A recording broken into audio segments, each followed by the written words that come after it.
Okay. As an active community center, the circle area is routinely smudged or cleansed.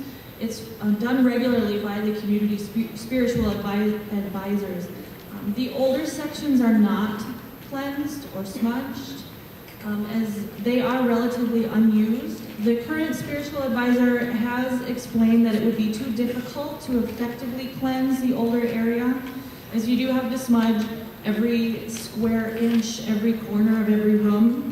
It is a ridiculously large space back there, with several inhospitable and just generally inaccessible areas, especially when the basement is flooded waist-high with water.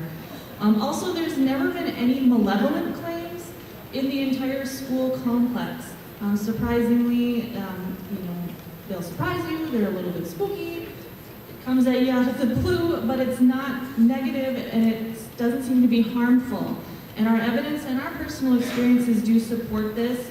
We haven't felt any negative energy in the time that we've been there, and we have spent a lot of time there at night, alone, in the dark. We have just a few tips for paranormal investigating in Native America. There is some cultural sensitivity to keep in mind, especially when you're dealing with schools with a history of boarding schools. There is a very ugly history concerning the treatment of Native Americans at boarding schools. At one time, there was a general consensus that Indian children needed to be civilized by any means necessary, and it did have devastating and heartbreaking consequences. There are also some spiritual sensitivities to be aware of. Native America has a general acceptance of spirits and the existence of the spirit world. Most of us grew up with stories of spirits and some cautionary tales. There's a general understanding of the good spirits and bad spirits. They're going to be a little more cautious of opening that line of communication, since they're already aware that once you open that door, it's difficult to close it, and anything could walk through. And it's always more difficult to get rid of negative energy than it is to deal with positive energy.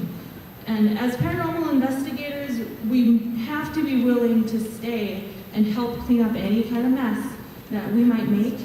You are making an investment in your location.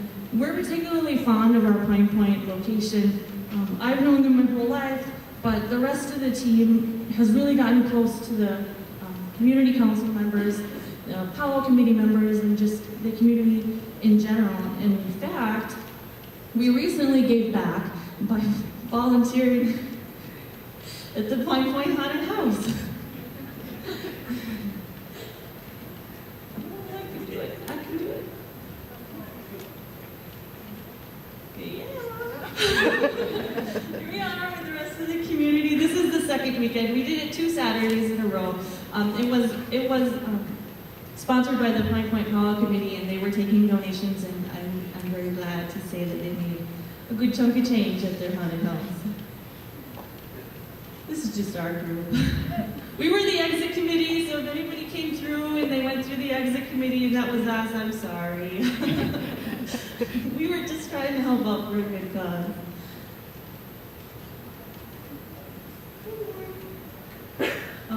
So that is the end of our presentation now, and we do have, looks like 15 minutes for question and answer. If you have any questions, they have set up for us some microphones up front.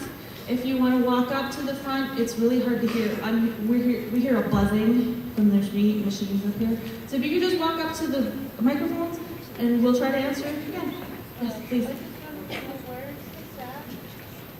This is at the Pine Point Old School. This is not the Pine Point New School. This is in Pine Point, Minnesota. It's over by Ponsford. It's about an hour drive southeast up here. Any other questions? Did you, right before the little girl was singing, did you hear the native singing? She asked if, right before we heard the la la la, Yeah. la, la, if we heard any native singing. We did not, but there are claims of one of the Boys and Girls Club had a sleepover there one night in the old library, if you know where the old library is. they stayed the night, and in the middle of the night, the kids were still up, you know, eating candy like you do in the middle of the night, not with your parents. And they could hear dancing and drumming and singing on the ceiling above them. And the entire little group of kids got freaked out, and, you know, it's okay, you know, never fun. So we did on there. You can hear it. We're bringing this whole thing, our laptop, over to our booth directly following. Someone else is going to come and do a 2 o'clock presentation. We're going to take it over there. We got headphones. We're going to replay it. If you have any further questions, come over there. Yeah, you should check that out. That's interesting. Yeah. Singing and drumming. Yeah. My question was, we do believe in spirits, but just recently this year, why all of a sudden do we start hearing and seeing things? And is there things that would offend them? I know they're not there to hurt us. We don't feel any negativity. It's more like a little trickster type thing. We're just wondering, we don't want to offend them, or just if they're gonna come and go. We just don't understand. I'm not sure about it in general, you know, as a whole. I think that the entities that we caught, I think these people have been here for a while. They do appear to, one of them does appear to speak English, so obviously it's modern. But I think that these ones have been here for a while, and they just finally, you know, we're finally being able to get out there and do some investigation. We're opening up and getting used to listening for these things, not getting scared and running away, just stay and try to figure out what's going on. And we just went in there to try to help them, and then, you know, work with them to decide what's the next step. What do you do about it? Do you want to do anything about it? I mean, is it their space? They live there, they don't bother anybody? You know, do you really do anything about it? And that's something to talk over with the spiritual advisors, with the elders, and find out what the next step is for each individual, you know, situation. How old do you have to be to go on an investigation? Can our junior investigator please stand up? Brody. He's 9. He's very brave. And I'll kind of take this one too. I'm Brody's father, and I definitely, he sticks with me through the whole investigation. He doesn't leave my side. I would never put him in any type of a dangerous situation. We pretty much deemed at Pine Point, all the evidence that we did collect, there wasn't any malevolent type of entities that we ever caught. He came out along with us on the second investigation. That's when he really kind of tagged along with me. Very little brave boy. I mean, he went down. He went in the dark along with me, and it's not for every 9-year-old. He's a little, he's a little different. Is a little bit more braver, I think, than most 9-year-olds. And I would never put him in any type of a dangerous situation. Like, I would never bring him along to the Liska axe murder house with us. So that's kind of our feelings. And his mother's sitting right next to him, and she's definitely in favor of it too. Any other questions? Yes? Have you ever tried asking questions during EVP sessions in Ojibwe? She asked if we ever asked questions during EVP sessions in what? In Ojibwe.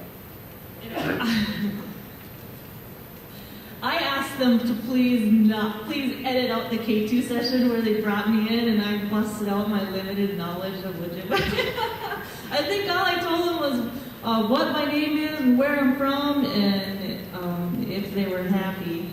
I suppose I could ask them if they like to drink milk and eat bread, but that's not limited. I know roadkill, and you can count to 10. That's about it.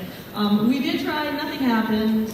It might have been my fault, but yeah, that's definitely something. I'm always kind of irritated that they show it on TV. They're in Germany and they're asking questions in English. It's like, ask it in German. You're in Ireland, ask it in Gaelic. So that we did give it a try. And we probably need somebody else to come in and give it a better try. But yeah, we did try it, nothing happened, and I felt foolish, so we didn't show it. Anybody else?